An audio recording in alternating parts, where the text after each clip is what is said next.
Kevin Parman présente Le Rogue d'Hermione, une fanfiction audio Harry Potter. À Poudlard, l'article 394 du règlement scolaire était parfaitement explicite. En effet, celui-ci stipulait clairement que chaque professeur se devait de maintenir une parfaite impartialité dans l'attribution des points aux élèves. Le corps enseignant ne devait en aucun cas faire preuve de favoritisme envers l'une ou l'autre des 4 maisons de l'école. Et bien évidemment, la grande majorité des éducateurs se conformaient avec beaucoup de respect à cette règle, édictée depuis la fondation même du château de sorcellerie.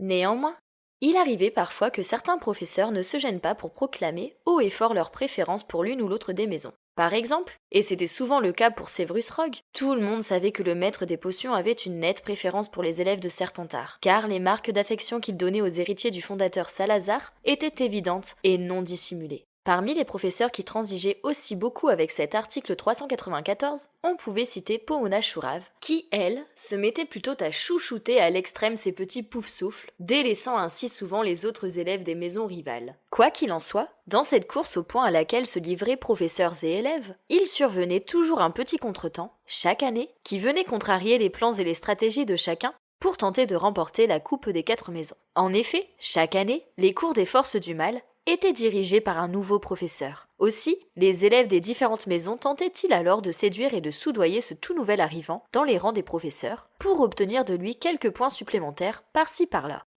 À l'époque où le professeur Quirrell occupait encore ce poste, les Poufsouffles parvinrent à conserver une très bonne position dans le classement et furent même à 2 doigts de remporter la coupe des 4 maisons. Malheureusement, les Serpentards les avaient devancés en sortant victorieux de quasiment tous les matchs du tournoi de Quidditch de l'année scolaire. Lors de l'année suivante, dès la prise de fonction du célèbre Gilderoy Lockhart, ce fut la maison Serre d'Aigle qui se retrouva grandement privilégiée et qui reçut des points par paquet de 10. Les déballages de connaissances des écoliers de Serre d'Aigle sur la vie du magicien conquirent rapidement le cœur de cette célébrité, imbue d'elle-même. Heureusement qu'il perdit la mémoire en fin d'année, car il aurait été grandement déçu d'apprendre que Gryffondor avait remporté la compétition annuelle, supplantant ainsi la maison de Rowena, à laquelle il avait été affilié durant ses jeunes années à Poudlard. Mais en cette année scolaire 1993-1994, ce fut au tour de Gryffondor de se sentir épaulé par le nouveau professeur de l'école. Effectivement, le dénommé Rémus Lupin porta très tôt son attention sur les élèves de Gryffondor, sans doute parce que lui aussi, durant sa jeunesse, avait appartenu à cette prestigieuse maison.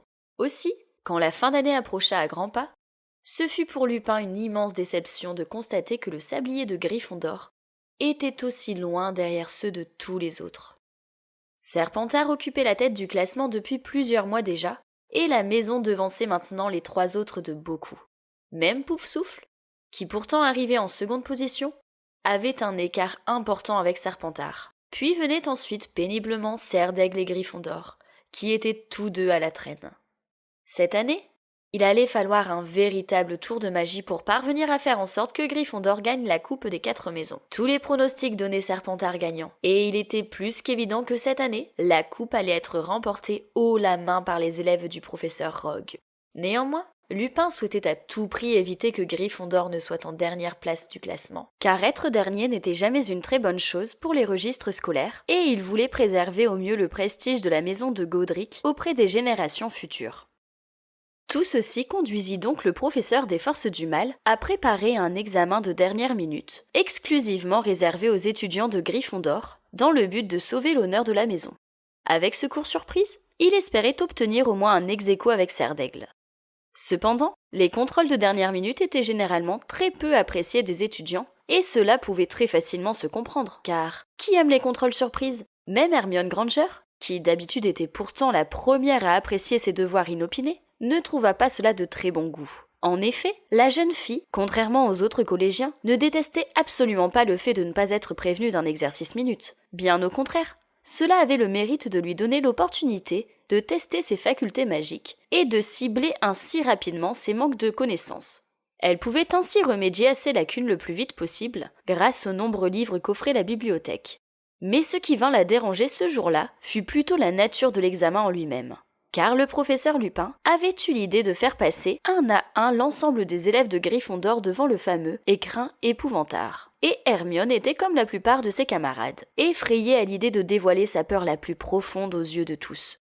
D'ailleurs, elle ignorait de quoi elle avait le plus peur, et elle craignait davantage de savoir ce que ça pouvait être que de la voir apparaître devant elle.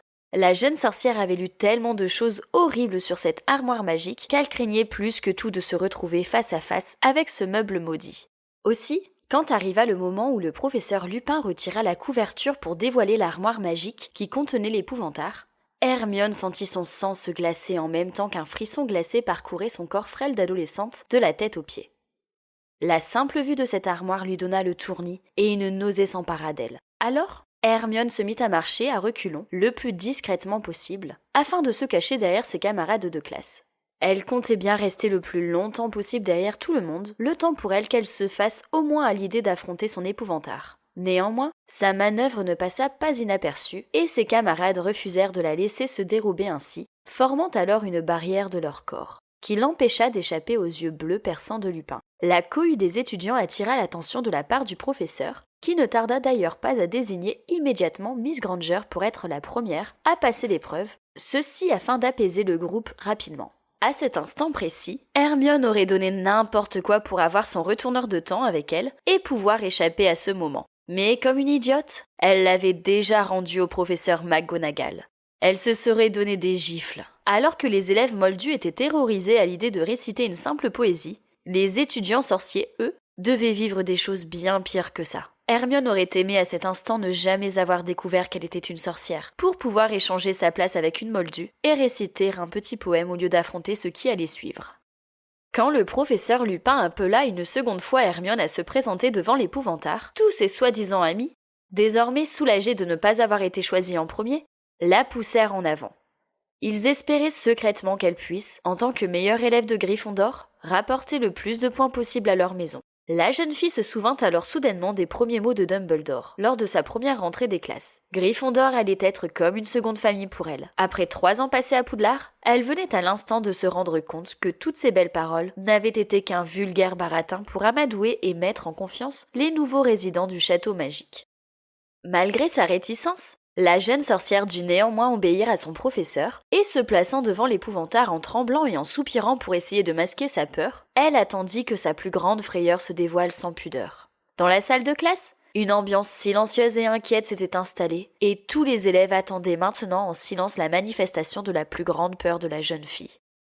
À l'approche d'Hermione, l'armoire s'était mise à trembler, à bouger frénétiquement dans tous les sens, comme s'il y avait quelqu'un de ligoté à l'intérieur, qui essayait par tous les moyens de sortir de ce cercueil. Puis, après ces quelques secondes d'agitation, l'armoire redevint complètement inanimée, comme si elle venait d'être soudainement touchée par un sortilège d'immobilité. Ensuite, il ne fallut pas attendre très longtemps avant d'entendre le bois du meuble grincer et la clinche métallique teinter, annonçant l'ouverture imminente de la porte et l'inévitable sortie de l'incarnation de la peur d'Hermione. Et quand enfin, la porte en bois s'ouvrit dans un couinement effroyable, l'épouvantard d'Hermione sortit pour se montrer aux yeux de tous les élèves. Neville Londubat ne put alors se retenir de pousser un cri de frayeur. Venant rapidement se cacher derrière Harry Potter, tout prêt à se servir de l'élu comme d'un bouclier, il s'accrocha à ses épaules et ferma les yeux. À la surprise générale, la plus grande peur d'Hermione se révéla être exactement la même que celle du pauvre Neville, qui était à ce moment-là au bord de l'évanouissement. Quelques voix commencèrent à s'élever discrètement dans l'assemblée des élèves, car c'était assez surprenant de constater que le professeur Rogue pouvait être la plus grande peur d'Hermione. D'ailleurs, avant cet épisode, personne n'aurait pu imaginer que Granger et Londubat pussent même avoir quelque chose en commun. Même Harry et Ron se regardèrent interloqués, ne comprenant pas pourquoi leur amie commune avait si peur de Rogue. Certes, il était de notoriété publique que le maître des potions faisait peur à pas mal de monde parmi les écoliers, mais les deux amis avaient toujours cru que leur Hermione n'avait pas ce souci. Le cœur d'Hermione s'était maintenant mis à battre à la même vitesse qu'un hippogriffe au galop quand, les bras croisés sur sa poitrine, son épouvantard s'était mis à la toiser avec mépris et dégoût. Son corps tout entier tremblait comme si elle subissait le baiser d'un détraqueur, et après quelques petites secondes de silence insoutenable de la part du rogue de l'armoire, celui-ci se mit enfin à parler avec le même timbre de voix que le maître des potions. « Granger, comment osez-vous imaginer un seul instant que je puisse être votre amant, que je puisse même avoir des sentiments amoureux pour vous? Mais pour qui me prenez-vous réellement? Sale miss, je sais tout. Je ne pourrai jamais aimer une Sandebourbe telle que vous. Croyez-vous sincèrement que je puisse ressentir une quelconque attirance physique pour vous? Plutôt mourir sous une horde de détraqueurs affamés que d'épouser une émoldue. Sachez-le, la simple idée même de vous embrasser me répugne à un point que je préférerais sentir les lèvres d'un troll mort. » Et malgré le fait que son épouvantard continuait à l'injurier et à lui dire des choses immondes à son sujet, la jeune sorcière ne trouva pas la force pour autant de pointer sa baguette vers Rogue, même si cette version de l'homme qu'elle aimait en secret la faisait horriblement souffrir. Et tandis que l'épouvantard continuait à la couvrir d'insultes, des murmures moqueurs s'élevèrent dans le dos d'Hermione pour ricaner d'elle et de sa peur, jusque-là inavouée.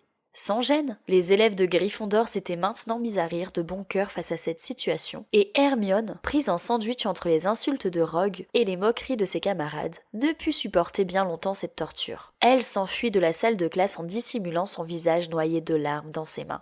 Presque une heure après cet événement, Hermione déambulait toujours sans destination précise dans l'enceinte du château. Elle errait de couloir en couloir, sans réel but, essayant seulement de s'éloigner le plus possible de la salle de classe des forces du mal. Puis, quand elle entendit le tintement de la cloche de Poudlard annonçant la fin des cours, elle comprit que les couloirs allaient bientôt être envahis par les élèves de Gryffondor, qui partiraient dès lors à sa recherche. Alors, Hermione décida de trouver rapidement refuge quelque part, dans un endroit où personne ne pourrait la retrouver. Dans sa fuite, elle poussa au hasard une grande porte et s'enferma à double tour à l'intérieur, bloquant l'entrée avec le sortilège inverse d'Alomora. Hermione avait tellement besoin de réconfort à ce moment-là que ce fut donc en toute logique que la seule pièce qui venait de lui ouvrir ses portes en grand fut celle de la salle sur demande. D'ailleurs, elle se rendit compte qu'il s'agissait de cette pièce quand elle remarqua qu'au milieu de la grande salle vide se trouvait le miroir d'Urized. Les joues mouillées par ses larmes, Hermione s'avança alors jusqu'au centre de la pièce et se plaça devant le miroir magique, avec l'espoir que la vue de ce qu'elle désirait le plus au monde puisse apaiser son chagrin. À peine eut-elle le temps d'essuyer ses larmes sur ses joues rougies par l'émotion que le reflet du miroir renvoya l'image du professeur Severus Rogue, qui la regardait en souriant. Mais cette fois-ci, ce n'était pas un sourire moqueur qu'elle vit apparaître en face d'elle, mais bel et bien un sourire aimant, plein de compassion et de tendresse. Ce Rogue au sourire affectueux fut très vite rejoint par une Hermione adulte. Dans le miroir, des images d'une vie de couple défilèrent et montrèrent à la jeune Hermione, encore écolière, l'avenir dont elle rêvait. Les larmes de l'adolescente cessèrent de couler devant les tendres images d'amour que lui offrait son désir le plus profond. En l'espace d'à peine une heure, Hermione venait de rencontrer deux versions de Rogue diamétralement opposées, et c'est sans la moindre difficulté qu'elle parvint à oublier l'horrible Rogue de la salle des forces du mal pour lui préférer cette version idéalisée du miroir d'Urized. Comme une gamine scotchée devant un téléviseur, Hermione se laissa apaiser dans la contemplation des visions du miroir. Cela lui permit en outre de réfléchir plus sereinement à sa situation actuelle, afin de trouver rapidement un moyen de réparer sa honte. Seule dans la salle sur demande, elle parvint à échafauder son plan. Ce soir, elle irait demander la cape d'invisibilité de Harry, et dans le même élan, elle irait se glisser dans le bureau du professeur McGonagall afin de récupérer son retourneur de temps. Avec cet accessoire, elle préviendrait son elle du passé pour qu'elle trouve un moyen de se porter absente pour le cours surprise de Lupin. Ainsi, son amour pour Rogue resterait secret, et peut-être parviendrait-elle un jour à ne plus avoir peur de ce Rogue de l'épouvantard pour davantage faire confiance en l'avenir que lui promettait le miroir d'Urized.